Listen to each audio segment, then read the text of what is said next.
everyone, and welcome to episode number 10. We've hit double digits for the Y. Just want to thank everyone that has been tuning in thus far. Tonight on the show, we have got Zay, as you're known as. Yes. How are you, man? I'm doing really well. Yeah. Really well. It's been an interesting few months, hasn't it? It's been an amazing journey, yeah. It's been an incredible journey. So, Zay, I guess, well, let's talk about you and why you're into so many things. Obviously, people that know you're into dance and everything. But we'll cover a few things today that just to sort of give everyone a bit of an update. So, Zay, tell us who you are, how long you've been in Darwin, and a bit of your backstory there, of your Darwin story. Yes. So my name is Zé Branco. I grew up in Darwin since I was 3, 4. So I'm a local boy. Got into the dance scene probably about 5 to 6 years ago. Yep. And Great. ever since then we had an idea of doing events and pushing some big things. Yeah, I know Kizomba was your main style, and you've actually done really well in bringing that into Darwin. So congratulations on that. And I actually remember being in one of your classes over at the Darwin Arts. You did some Darwin Community Arts Hall. Do you remember that? That's correct. Yeah. 2015. Yeah. Yeah, you were there. I remember you walking through the door, yeah. Yeah, so I do recall that, and I've just sort of known you ever since then. So it's been a bit of a journey with yourself.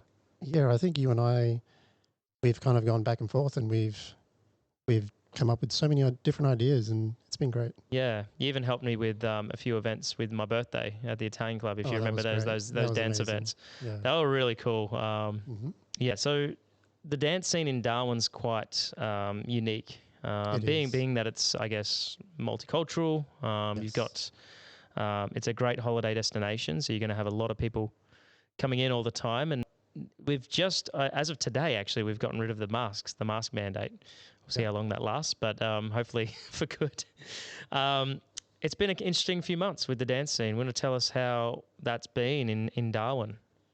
Yeah, so with COVID, obviously the hospitality industry was affected. Yeah, so we had quite a good run, but probably the last 2 years it's sort of been on and off. But now, like you said, the masks are off, and I think everyone is very, very interested and excited. Yeah. What do you think draws people to, not so much Kizomba, because we'll talk about Kizomba soon, but just dance in general? Like, what do you think makes people get into dance in Darwin specifically? I think it's more the social aspect. I think people enjoy something that's different. And obviously with, if you go to, say, a dance social versus if I'm going to a club, very, very different. So it is, yeah. Yeah. Socially, you can sit down, you can watch, you can enjoy a drink, you can actually have a conversation and meet people. Whereas if you go to a club, it's a very different situation. It's very different as well. I can say this as well as exactly. It is a different scene going into there. Just the aspect of being able to meet and talk to people. I mean, just you can't do. It's just harder to do in a club scene. Extremely. I found. Everyone's sort of got their guard up. Not everyone, but there's like I'm in my own space doing my own thing. And but I also think in the dance scene, I think a lot of men in particular. I think women are drawn to it, but with men, they don't have the confidence. So they come in. I feel there's a little bit of intimidation. So they see people dancing. They're like, not sure. Yeah, why do you want to do that? I think it's definitely a good thing for men to look at as a confidence builder. If that's something that, if you're listening out there and you want to increase your confidence, especially around women, then Latin dance is a good way to do it. Men, please do that. Ladies love a man that dances. That's a fact. That is a fact. Proven. Zay and I can prove that. Well, we have proven it. Nah, look, we're not boasting by all means, but we can actually confidently say that, there's the confidence just cannot be denied. That is true. That's very true. I think with a lot of our students that come through, if it's Kizomba, bachata, or salsa, at first they're very, very intimidated, but I think once they come to the one night, they have the one dance, the confidence builds. So Yeah, and I find it's different with the ladies too. I mean, we can't speak from the ladies' perspective, but from what you've seen, ladies that are getting into it, I mean, they're having fun, they're relaxing, they're feeling safe. Exactly. I mean, do you see that as being something that? Yeah, I think if we're talking about a night out, a social night out, I think on that aspect, it's for ladies, it's they do feel a sense of security versus if a lady was going to a club. Yeah. Because men, to be honest with you, when you're in a social dance scene, men don't come up to you and let's be honest and crack onto you like they would in a club. Yeah, that's true. They're not. I would say not the majority of men are there to get numbers. Yeah, no, I agree with that, and I think one thing I learnt, well, in dancing, and I learnt etiquette, and I learnt how to respect the woman I'm dancing with, and just respect, the boundaries and everything like that. Some guys to this day, I see just, they might be playing, having a bit of fun, and they just don't have that knowledge. They just don't know how to dance with, or not dance. Dancing comes with obviously practice, but having that etiquette. And I think, I mean, you tapped on a very, very good point because the etiquette thing is huge. It's huge in dance. When I say dance, I mean Latin dance or Kizomba.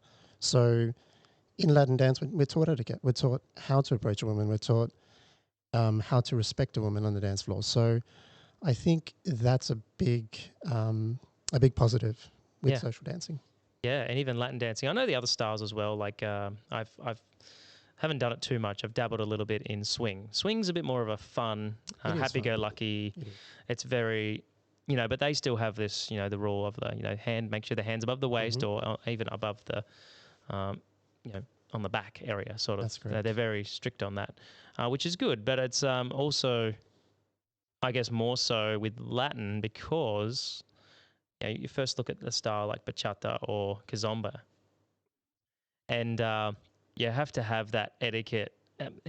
Once people see it at first, they're like, "Whoa, what are they doing? Like, are they a couple or are they like?" No, you got a very good point. I think if you have never danced bachata, if you've never danced kizomba, you may come onto the scene and you may watch it and say, "Wow, I cannot dance it. It's too close." But like we said, there's that etiquette and there's that respect, and that's what's always taught.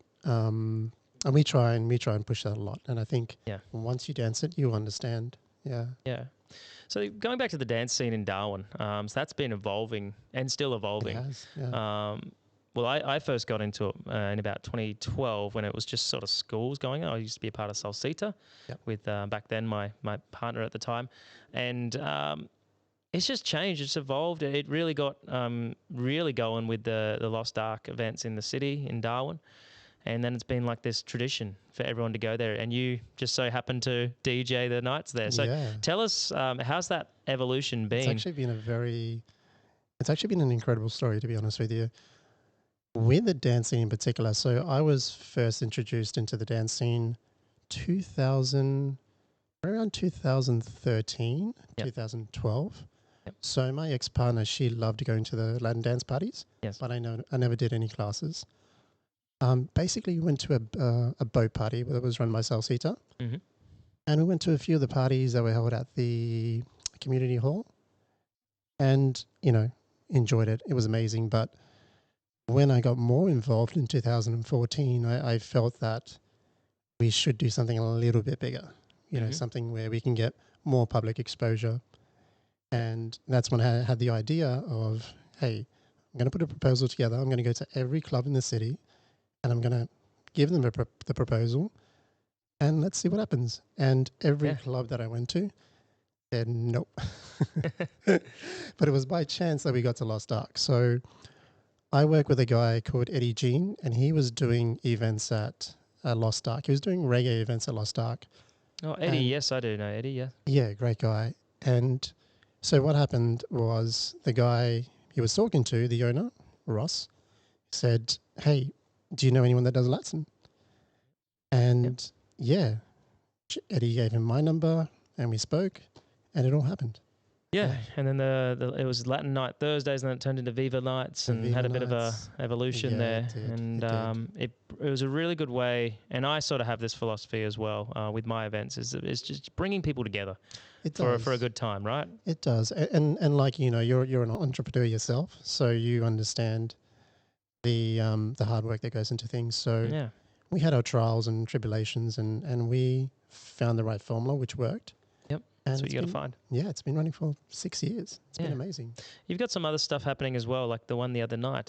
Shame I missed it. Actually, I didn't look at it was on, but the beachfront has been another one The that beachfront has been yes. evolving. That's a once a month thing. Tell us about that. Yes. So the beachfront came about very very similar to the Lost Ark. So basically, what happened there was we approached them with the very similar proposal, but the difference being we will have shows. We'll showcase the different dance styles, the different schools, and Yeah. the first night it was a hit, and ever since then we just kept on running, and it's evolved. We've had singers up, we've had dancers, we've had New Year's Eve. It's been amazing. Yeah, I've It been to has. a few of those, and the beachfront's a great venue, and Lost Ark's a great venue too. They both have Yeah. their own uniqueness to them. You did MC a few of those events. Yes, Yeah. I did do that. Did do that a few times, and it was such a pleasure to be involved. And that sort of inspired me actually to sort of bring together this. Well, I'm not a dance organization and consider myself one. I'm more of a collaborator. So if I come up with an event that where I can include a dance school such as yourself, I will make it happen with a venue. So it's just good to see that and give the community some variety as well in location, in venue, and what they're seeing in the different styles. And I think I think a lot of the things that you were doing as well at Tracy Village, and they were great. You were collaborating. We were collaborating with different schools. Yeah. It was amazing stuff. Yeah, no, it's great. So I've had a few schools involved, and it's just done to mix it up and also to show my love for everyone. And that's what we should be doing is just working with each other to achieve common goals. Well, I think what you do is quite a niche, because you bring in dancing. You've got the gaming side. You've got the entertainment side. You do the karaoke. So what you do is quite unique in a sense. Yeah. Especially I like how you can bring the dance into what you do in particular. Yeah, it's not a I've always been someone that would try to not go against the mold, but try to just make it always interesting and make it always unique. And no one else does this sort of thing. It's just to include as much as I can. If I can do it, and there's a way to do it, then it's going to happen. There's no question about it. I mean, over the years, you and I we've discussed probably like over 100 different ideas. We did tonight even about bands and stuff, and there's ideas always happening, and that's exactly what it's about. It's about the evolution of, but I mean, let's be honest. I mean, if it was the same all the time, would everyone just get sick of it, right? Yeah, and I think that's very similar to what I'm doing at the moment. People do like consistency, and as you know, if you're consistent with an event, it'll grow. The thing is keeping people engaged, which is the most important thing. Keeping them engaged. Yeah. With that being said, I was going to ask you about the particular styles. Now you focused obviously on the Kizomba style. Do you want to tell us about how long you've been doing that for, and why? Tell everyone what Kizomba is. Actually, there might be some people actually don't know what's this Kizomba they're talking about. Yeah, so Kizomba is actually a dance from Africa. So basically, the dance we associate it to Angola, but it is actually a dance which is danced by the Portuguese-speaking colonies in Africa.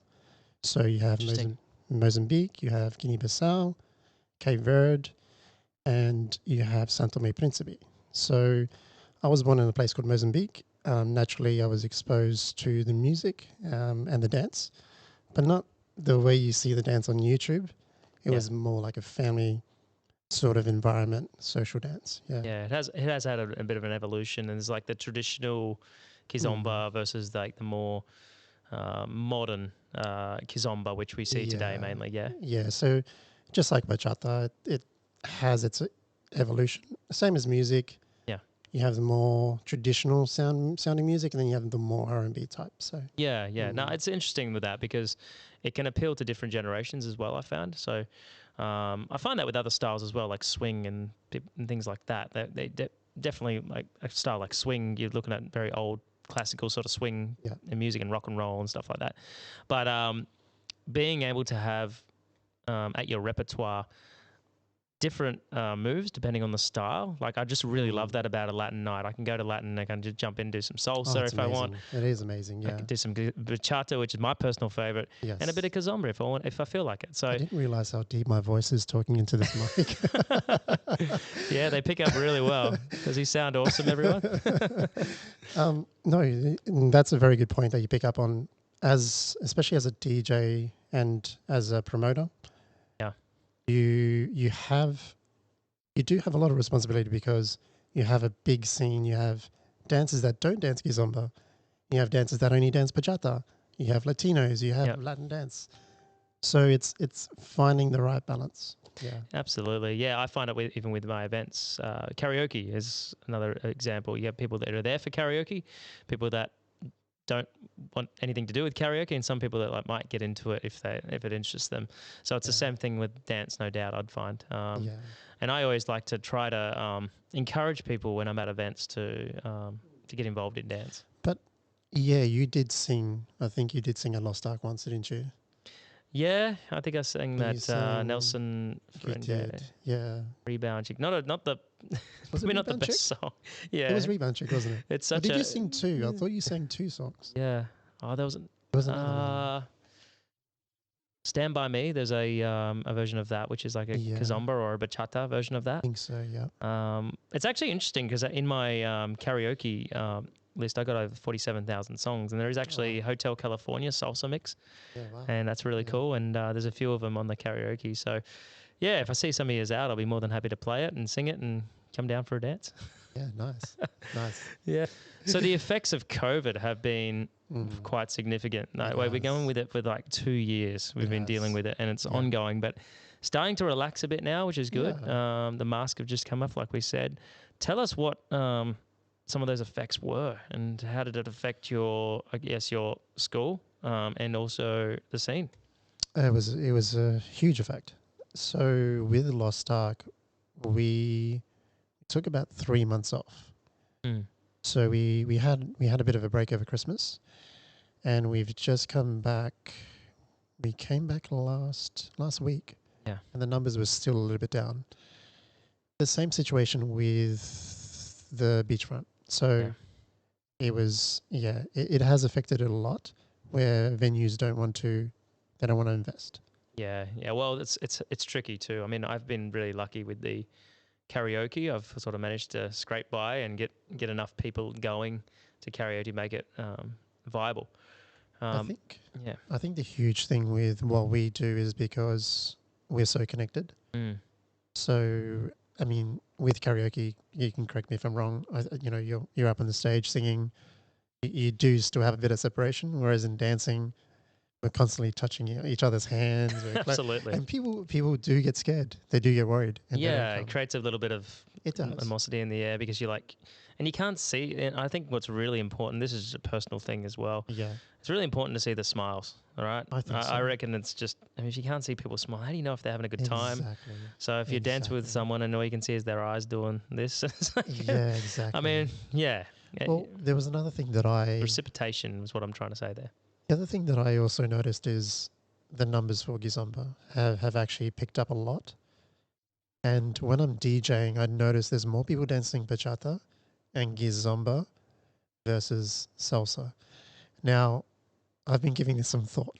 I believe it's a mass thing. I don't think people really want to dance salsa too much with this over their face. Okay. I think so. So you've done some statistics there. I think so. I think so because it's more fast paced. People get kind of you do get a bit. Do get a bit puffed out from whereas that. Kizomba, they're more relaxed. Bachata, they're more relaxed. Salsa, high BPMs, very fast, spinning. Yeah. And people do get tired. Yeah. And I think also another thing with that is the disorientation. I mean, I've had a mask on and I don't, for some reason, I walk into things. Have you noticed that? Yeah.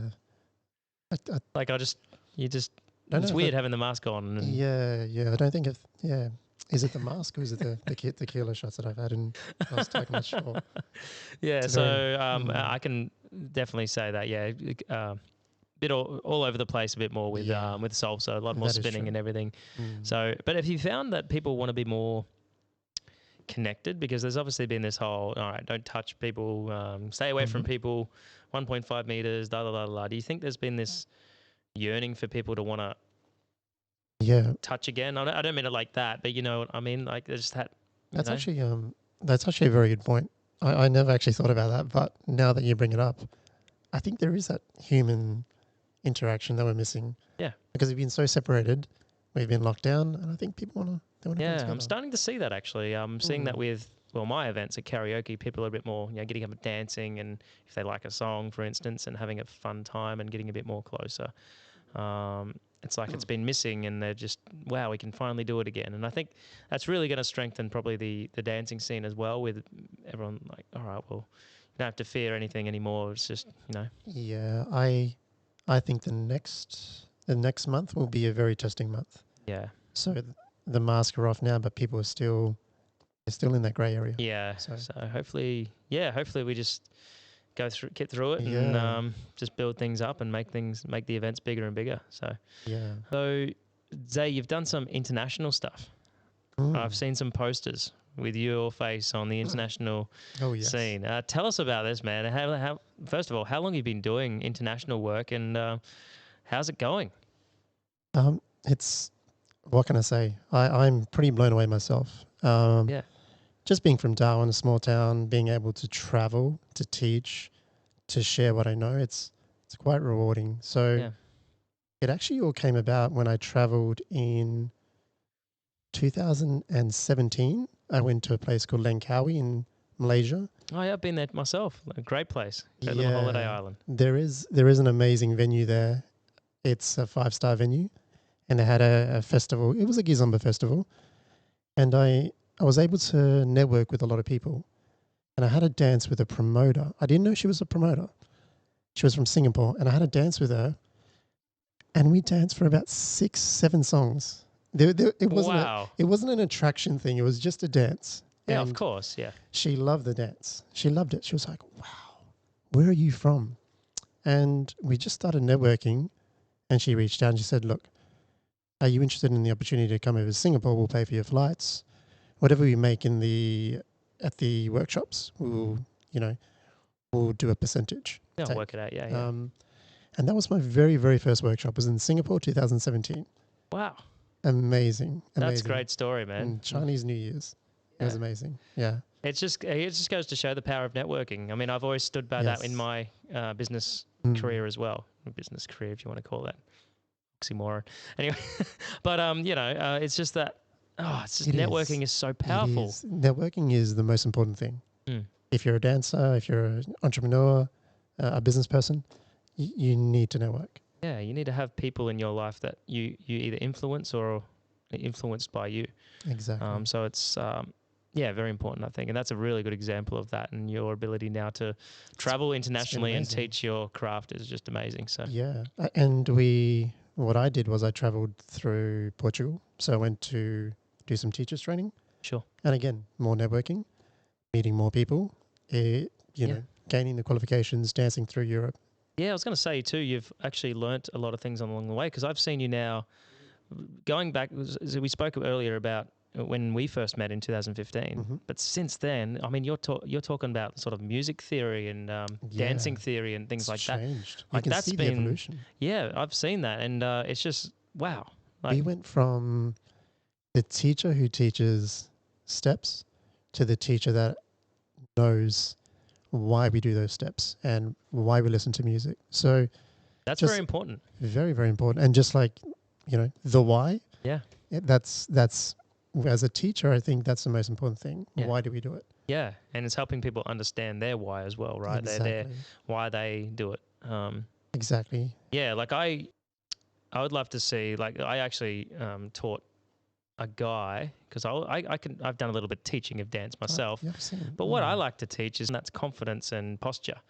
And that's something that I think it's not something you can just do. Like some guys can have the best moves and know like all the techniques, but they just don't have that zazz. Exactly. That nice. Also the charisma. I think you bring that out in your teaching. I've seen you teach before, and I think it's more of a confidence thing. Mm-hmm. A lot of people as teachers, they come through and they're not so confident. And I think that happened with me at first, but I think with the years of knowledge, I mean, everyone has their own style and everything, but it's finding ways to talk to people and I guess connect with people in a way that they are attracted to, not you, but attracted to what you're saying and what you're doing. I do it with karaoke as well, in the same sort of principle. Like I would approach a table and go, "Hey guys, you're getting up and dancing." Like I'd use hand gestures. I'd use things that emotionally captivate their attention. That's right. And it's done purposefully, not to manipulate anyone, but just to sort of get them sort of feeling the excitement. You know, they feel that excitement. They feel that, wow, you got to be doing this. Like you're crazy not to be dancing right now. Well, I think so. I mean, you've got an amazing point there, because people do connect to that. People do. If you're teaching with passion, you can see that. Yeah. People go, wow, he knows what he's talking about. If you MC with charisma, with a certain personality, people will be drawn. They feel it. Exactly. Yeah, they feel it. They don't just see it. They don't just look at it. They feel it. And I see that. I feel that especially with good dance teachers. I can name one particular. Mutati is a good example. Yes. He taught a class for me, and I was blown away so much. Like it was just such a good class. I felt so inspired. Energy. Yeah, good energy at the end of a class. That's how you know it's a good class, when it's like when you feel that at the end. Exactly. Yeah. Exactly. And I think the biggest thing is not to lose yourself too much. Try not to be someone that you're not, but still try and bring that energy through. Yeah, and I think Mutati is naturally it's quite a happy-go-lucky guy. He likes the occasional drink here and there, but he's... Shout out to Mutati if you're listening. He's probably will listening. Hopefully share this with him. Let's hope. Yeah. So, all right. Well, we've spoken about a lot of things, eh? Do you have any advice for someone that has probably listening to this has never done Kizomba or dance, or maybe thinking about getting into it? What advice would you have?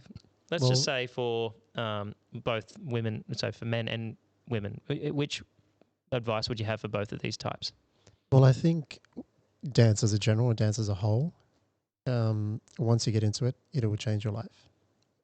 The very, very bare minimum, I think, go to a class, experience it, do a workshop, and then try and dance on the social nights, because a lot of people who have started our classes were a certain age group. So we would have an older generation, but as we sort of evolved, we were getting more of the younger crowd, and I see this crowd isn't so much interested in going out to the clubs. They're more interested in when's the next Latin dance event. So it does change. It does change you. Can I ask, have you ever thought to get into schools at all? To sort of, because I know they are doing, they're doing a bit of swing dance, doing a bit of line dancing, some country stuff. But I haven't seen much Latin dancing in there, and I would like to see that maybe as a activity, like an after school activity or something. That would be amazing, actually. Because that will also help the generation. I guess what we were talking about before, etiquette and how to, approach a person at a club and just be respectful. I mean, I think that needs to be taught. Yes, exactly. You have a good point there. But I think it's especially in Darwin, I think it's more of a cultural thing as well. So I think as well with men, they kind of, because let's be honest, in Northern Territory, they like footy, they like playing sports. Yes. So there's a big cultural gap in between. Yeah. I'm going to play footy versus I'm going to go dancing at night. And people do, I feel that sometimes men are ashamed. Yeah. Men are ashamed to dance, to say that I dance salsa or I dance kizomba. Yeah. Yeah, I've had sort of moments like that, I guess, where I'm like, what am I doing? Like, should I be doing this? Like, I'm like, not that I feel less of a man by doing it, but you see other men out there that are like doing other manly things, and it's like, it doesn't get me down, but it gets me thinking. I'm like, what am I? I think it's normal. They associate dancing as not being a manly thing to do, right? which it isn't.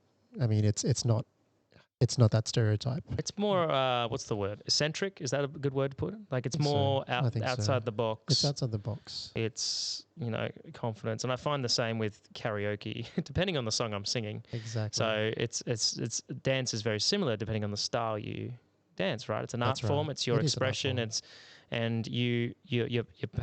I like, and I've said this in previous podcasts, is that your passion is like your paintbrush. And whatever you put on the canvas, people are going to react to it differently. Exactly. To what you are trying to portray. Well, I remember the first time I was singing karaoke with you at Tracy Village. Yeah, yeah. That was the very first song. I was nervous. Yeah. Like, no, I'm not going to do it. Yeah.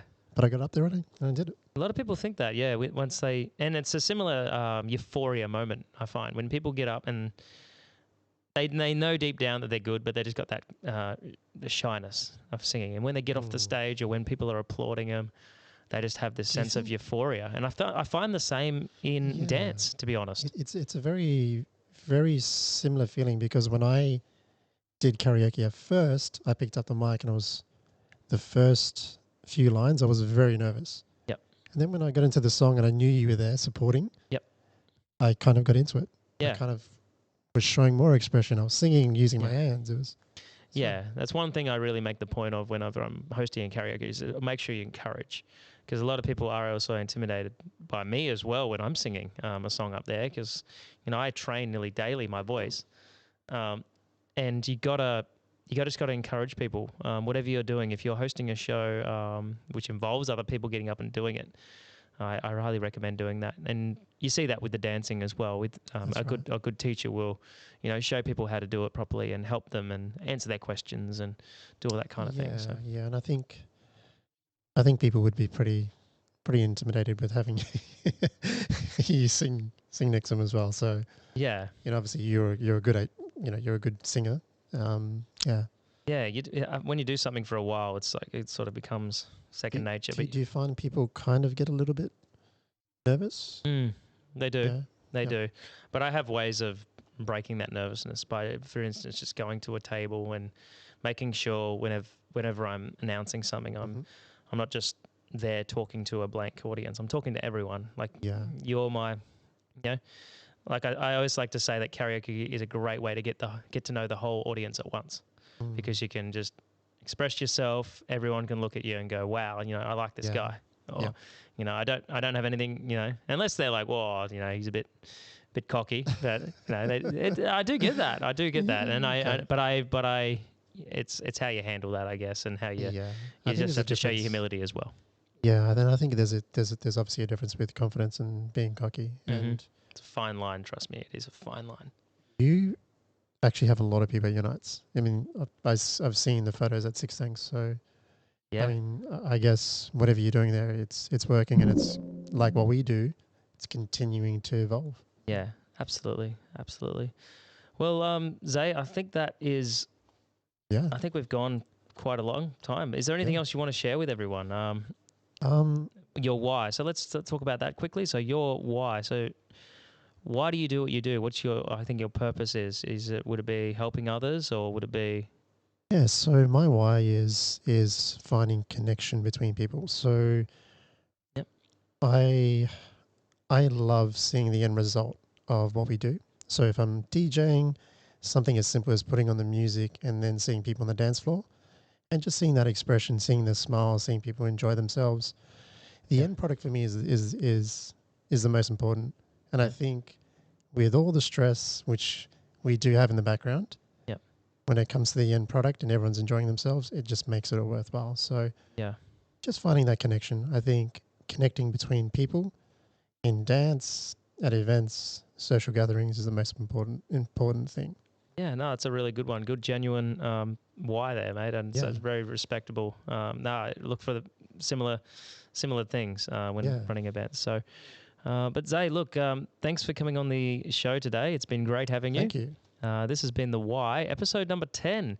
So make sure you share this with your friends. If you have anyone that's into the dance or Zay, make sure you share and like it and share and get behind it. And if you want to see Zay, I believe you do have Instagram and things like that. Yeah. So we're on Instagram, Zay/Kizomba. and DKF Events on Facebook. Yep. On Facebook. Yeah, great. And Kizomba in Darwin. Yeah, so if you want to get into classes, Zay is running classes, and also you'll find him usually weekly, coming soon at Lost Ark in Darwin City. Every Thursday, Lost Ark. Come down, have a dance. You'll enjoy it. Learn how to dance, have some fun, meet some people. Well, yeah. Exactly. What more could you ask for? But everyone, thank you for listening today. It's been such a pleasure, and we'll see you next time. Thank you very much. See ya. Good night.